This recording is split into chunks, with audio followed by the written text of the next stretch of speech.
Hello दोस्तों, कैसे हैं आप सब। आज 10th क्लास की मैथमेटिक्स का जो चैप्टर नंबर 1 रियल नंबर है उसकी एक्सरसाइज हम 1.2 सॉल्व करेंगे। राइट, एक्सरसाइज थोड़ा सा थ्योरेटिकल है।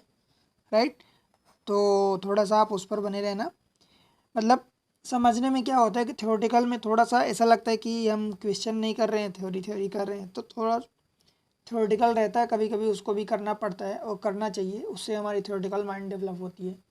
राइट, तो एग्ज़ाम ट्रिक्स में आपका स्वागत है। ठीक है, चैनल पर नए हैं तो आप सब्सक्राइब करें, लाइक करें एंड शेयर करें। ठीक है, खूब पढ़ें, खूब बढ़ें। राइट, चलते हैं डायरेक्ट क्वेश्चन पर देर ना करते हुए। आपको प्रूव करना है, prove that √5 is irrational number. तो आपको याद होगा कि मैं इसका जो थ्योरेटिकल पार्ट था उसमें, जो इंट्रोडक्टरी पार्ट था उसमें मैं एक √2 का एग्जाम्पल लेके आपको करवाया था। प्रोसेस सबके लिए वही है, चाहे ये √5 हो या मैं इसको जनरलाइज कर दूं तो √p टाइप का हो, या a+b √c टाइप का हो, अथवा प्लस माइनस हो इस टाइप का हो, अथवा b√c टाइप का हो। सबके लिए प्रोसेस एक ही है। राइट, तो सबसे पहले हम क्या करते हैं कि let us assume that,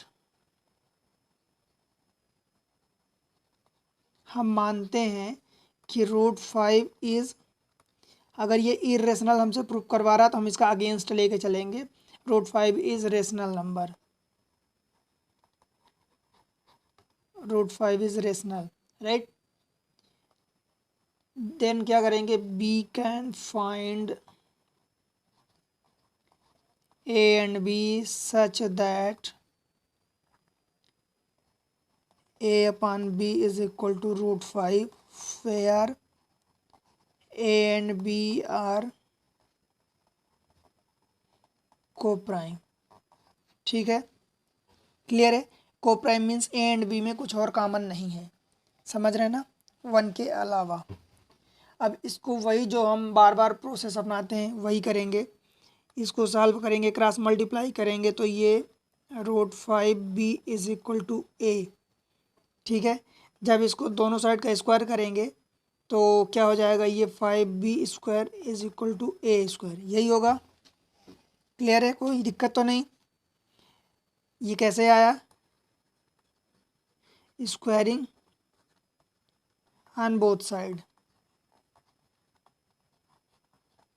clear है, कोई दिक्कत नहीं है ना। अब अगर ऐसा है तो क्या मैं कह सकता हूँ कि ये 5 जब इसके नीचे जाएगा तो 5 डिवाइड a² कह सकता हूँ। अगेन बाय फंडामेंटल, आप लिख देना इसको, fundamental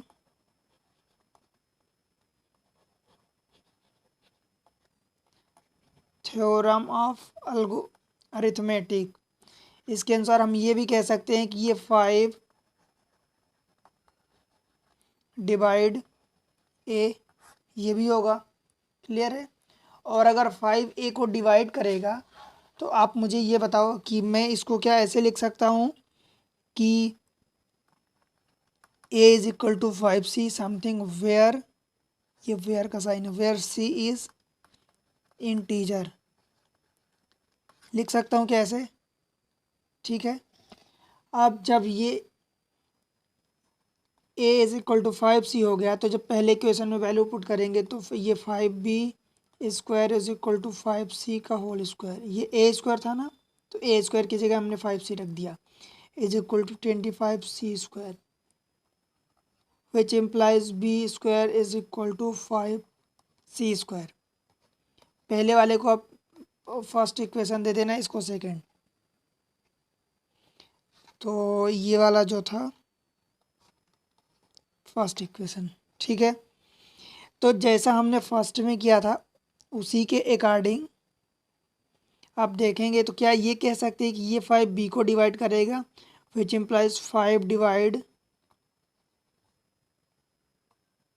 B square so by fundamental theorem of arithmetic. इसके अनुसार आप लिख देना इसको पूरा। 5 डिवाइड बी। ठीक है, क्लियर है इतना, यहाँ तक कोई दिक्कत? अब देखो, हमने जो A and B coprime माना है, यहाँ से हम कह सकते हैं कि therefore A and B have at least 5 as a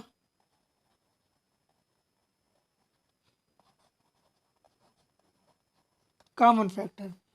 क्यों? क्योंकि 5 सभी में आ रहा, तो मैं कह सकता हूँ कि एटलीस्ट 5 तो डिवाइड करेगा दोनों को, ए एंड बी को, करेगा ना। बट ये चीज़ें, but this contradict the fact that A and B have no common factor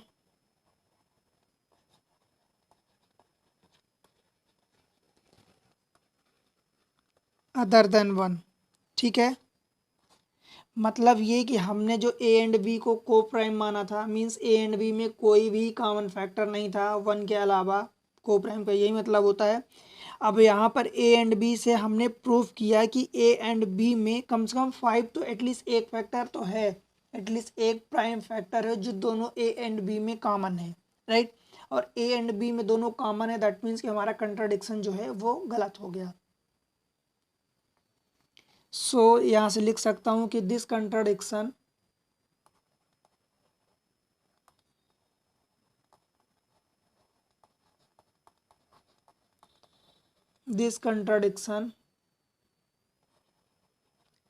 has arisen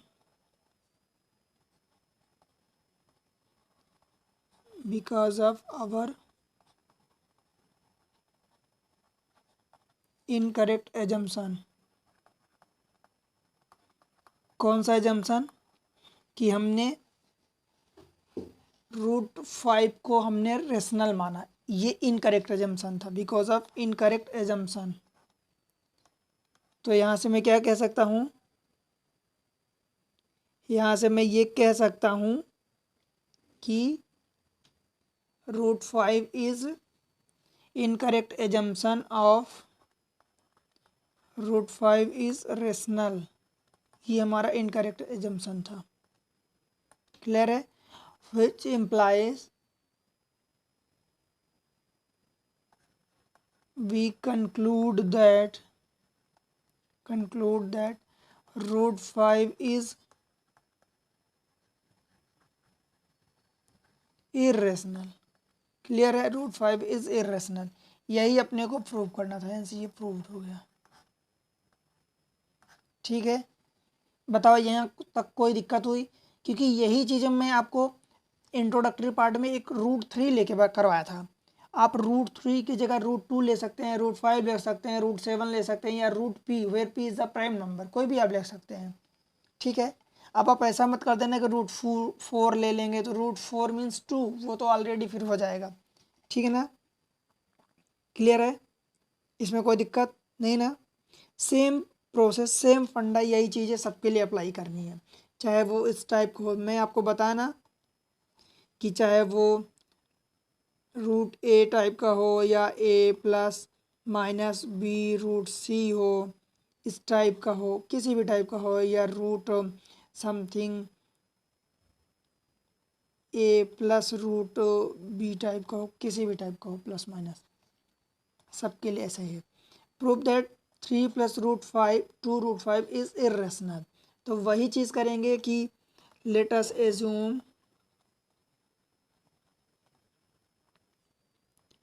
3 + 2√5 is rational.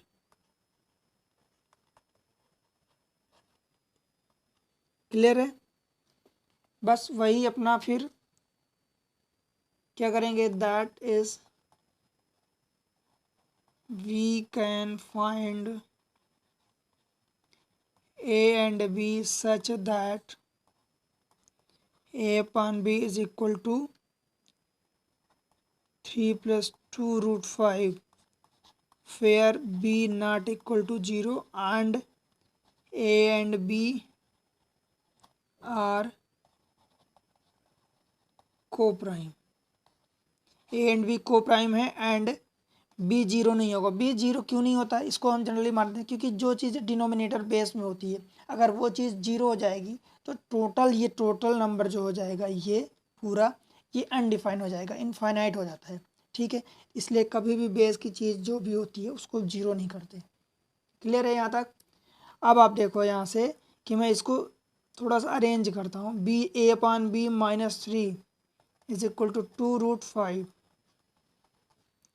क्या मैं इसको और ऐसा कह सकता हूँ कि एलसीएम ले लूँ तो a -3b अपान b, इस 2 को मैं नीचे उठा लाऊँ तो इज इक्वल टू ये रूट 5. अब अगर a अपान b सोचो कि a अपान b जो अगर a अपान b क्या है, इंटीजर है. a इंटीजर है, b इंटीजर है. यहाँ से लिख सकते हैं since A and B are integer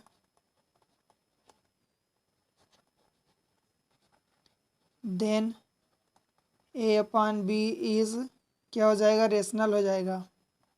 होगा कि नहीं होगा, रेशनल होगा. which implies A upon B -3 is rational, which implies again 1/2 into A upon B -3 is rational. होगा. मतलब अगर ए अपान बी रेशनल है. क्यों रेशनल है, क्योंकि ए एंड बी इंटीजर हैं. अगर ए एंड बी इंटीजर हैं तो ए अपान बी रेशनल होगा और ए अपान बी रेशनल है तो उसमें कोई एक रियल इंटीजर नंबर ऐड करें, सब्ट्रैक्ट करें या डिवाइड करें वो भी रेशनल ही होगा. और अगर वो रेशनल है दैट मीन्स क्या, इसका राइट साइड मीन्स जो भी राइट साइड में क्या है, रूट 5 इज रेशनल होना चाहिए. ठीक है, बट आप ये कैसे कह सकते हैं rational not equal to irrational. क्यों irrational, because we know that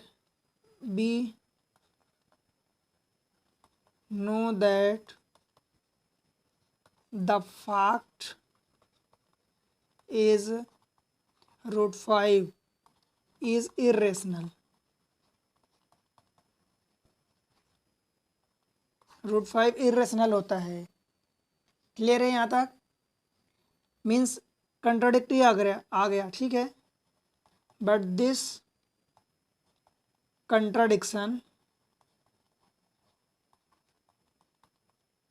contradiction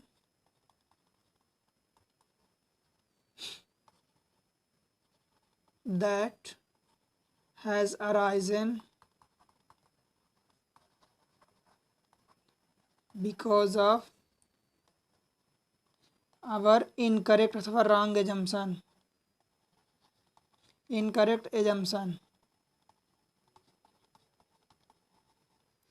ठीक है, which implies we conclude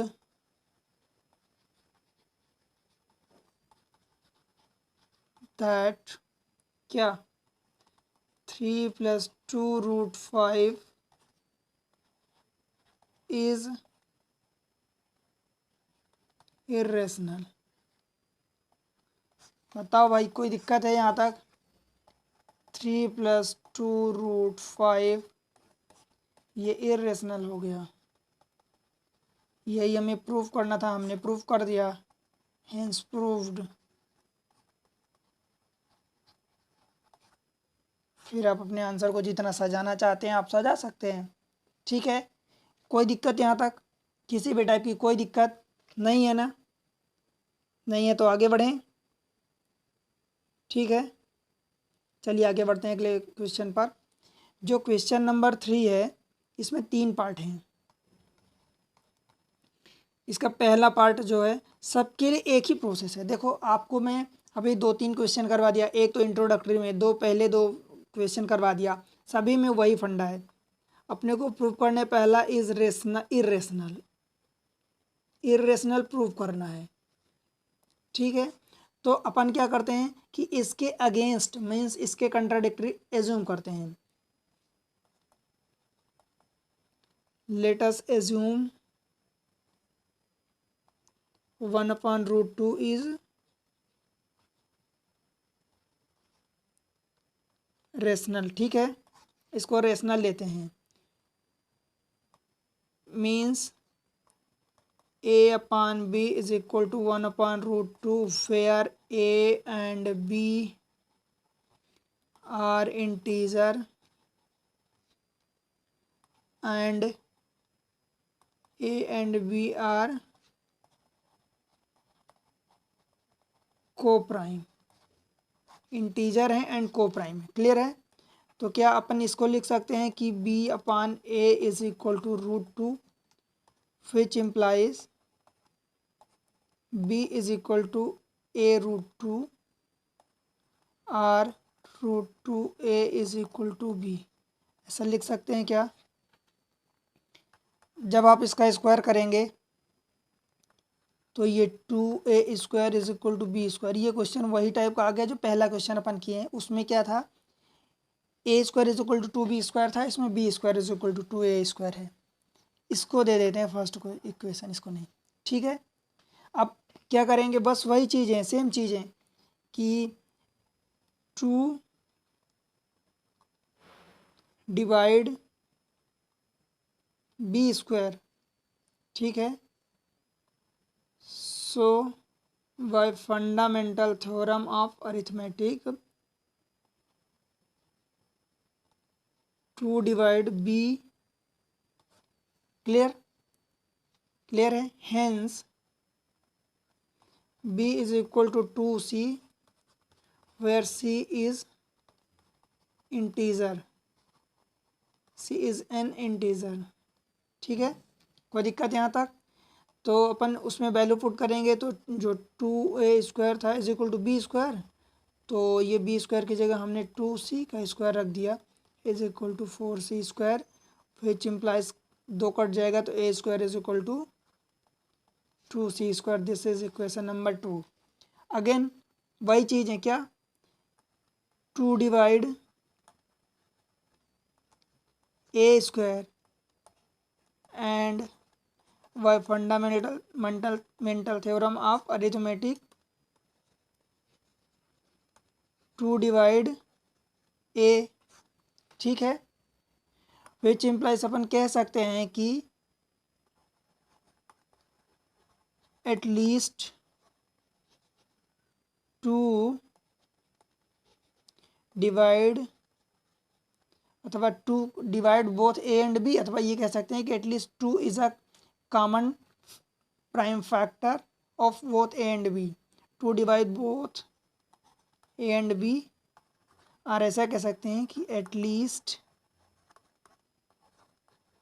2 is a common prime factor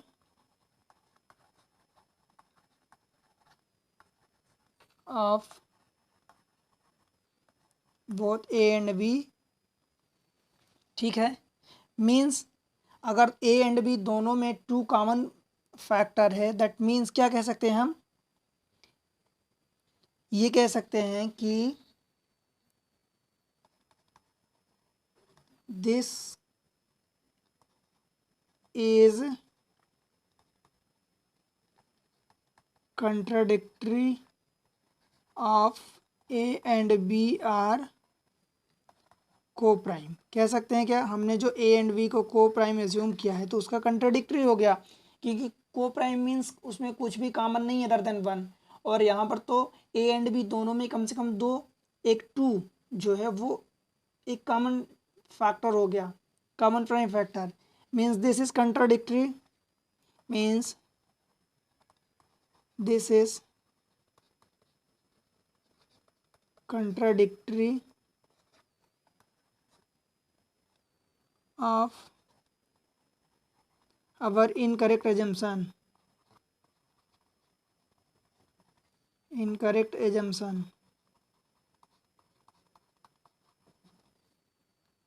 क्या इनकरेक्ट एजम्पशन था? इनकरेक्ट एजम्पशन, इनकरेक्ट एजम्पशन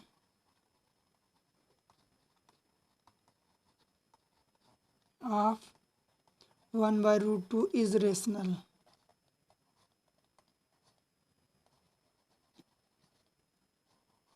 ठीक है, rational means we can conclude क्या, that 1/√2 is irrational. ठीक है, क्लियर है, कोई दिक्कत? अब मैं इसी का दूसरा पार्ट क्या मैं छोड़ सकता हूँ आपके लिए होमवर्क में, मैं करवा दे रहा हूँ, बट आपको सेम चीज़ें आपको फॉलो करनी है। 7√5 इज इरेशनल, आपको करना है फिर से घर जाके। ठीक है, तो वही करते हैं कि लेट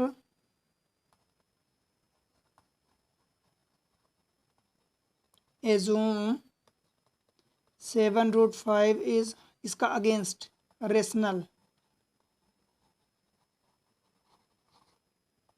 क्लियर है, a/b is equal to 7√5 where a and b are integer and rational।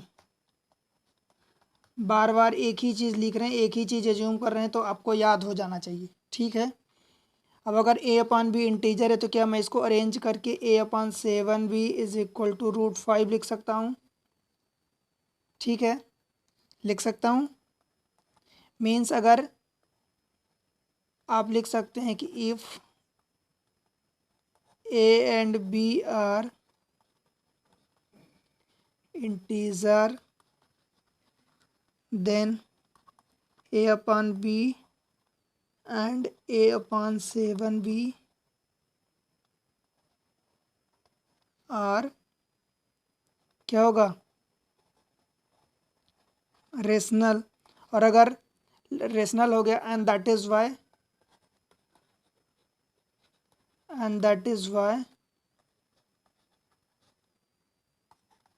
√5 should be rational.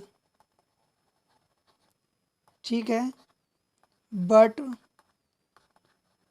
The fact is that, क्या फैक्ट है, √5 इज इरेशनल। फैक्ट तो यही हम जानते हैं, √5 एक इरेशनल नंबर है। So this contradiction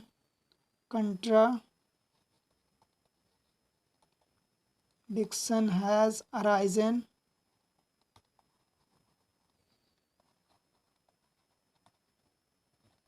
because of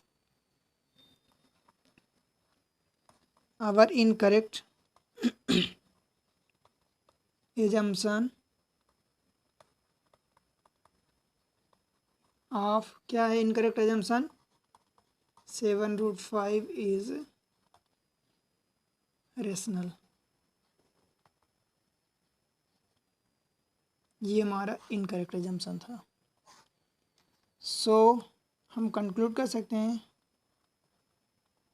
we can conclude that, मतलब हम निष्कर्ष निकाल सकते हैं कि ये जो 7√5 है इज अ इरेशनल नंबर। कैसा होगा, इरेशनल। ठीक है, इस तरीके से ये थर्ड क्वेश्चन का सेकेंड पार्ट प्रूव हुआ। इसका थर्ड पार्ट देख लेते हैं। थर्ड पार्ट में क्या बोल रहा, आपको दिया है 6 + √2 इज, इसको प्रूव करना है, इज इरेशनल। ये, तो इसके अगेंस्ट वही लेके चलेंगे। Late us assume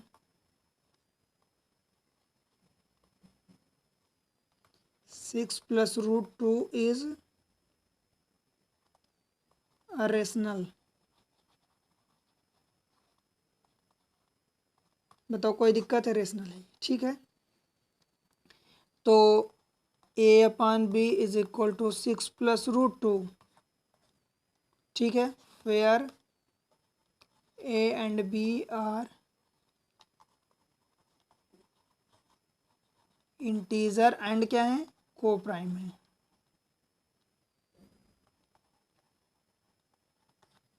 integer and coprime, clear है। Which implies a/b is -6 is equal to √2 if a and b are integer. एक ही चीज़ लिख रहा हूँ दोस्तों, आपको याद हो जानी चाहिए, ठीक है। If a and b are integer then a/b are rational.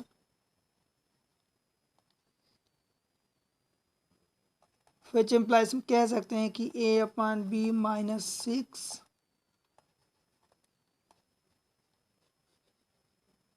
ये भी रेशनल होगा, क्लियर है। Which implies √2 is rational. कैसे? ये इसको क्यों रेशनल लिखते हैं? जस्ट बिकॉज कि अगर लेफ्ट हैंड साइड अगर रेशनल है तो लेफ्ट हैंड साइड के इक्वली तो राइट हैंड साइड है, तो राइट साइड भी तो रेशनल होगा। बट द फैक्ट से अथवा फैक्ट के अनुसार से दैट √2 इज क्या है? फैक्ट तो यही कहता है ना कि ये √2 इरेशनल नंबर है, ठीक है। तो ये कंट्राडिक्शन क्यों आया? This contradiction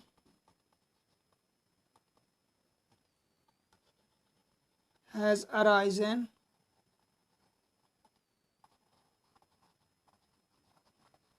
because of our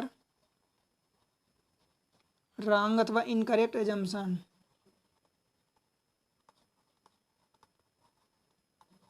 of 6 + √2 is rational। यही अपना इनकरेक्ट एजम्पशन था, ठीक है। तो क्या कह सकते हैं? वी कंक्लूड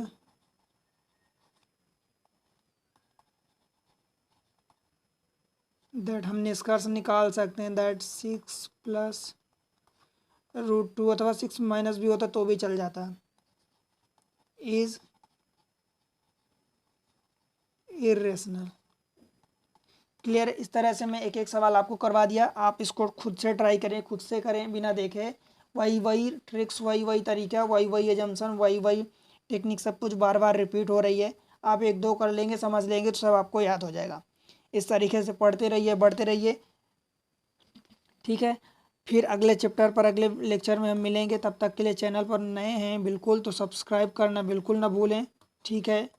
लाइक तो आपको करना ही है, वीडियो अगर पसंद आ रहे हैं तो शेयर भी करिए। देखो शेयर करने से आप ये मत सोचना कि जो चीज़ें आपको पता चल जाएगी तो कोई और जान लेगा तो आपका रिजल्ट कम होगा, नहीं। जानकारी आपकी है, जो आपके कंपटीटर हैं अगर आपसे अच्छा compete करेंगे तभी तो आप खुद भी आगे बढ़ेंगे, उनसे compete करके उनसे आगे बढ़ने की कोशिश करेंगे। और जब अगर कोई अच्छा नहीं है तो फिर आप क्या करेंगे? आप खुद भी सोचेंगे हम ही सबसे ज़्यादा आगे हैं, तो आप पढ़ाई नहीं करेंगे फिर, ठीक है। इसलिए चैनल पर बने रहें, मिलते हैं अगले लेक्चर में, तब तक के लिए बाय बाय।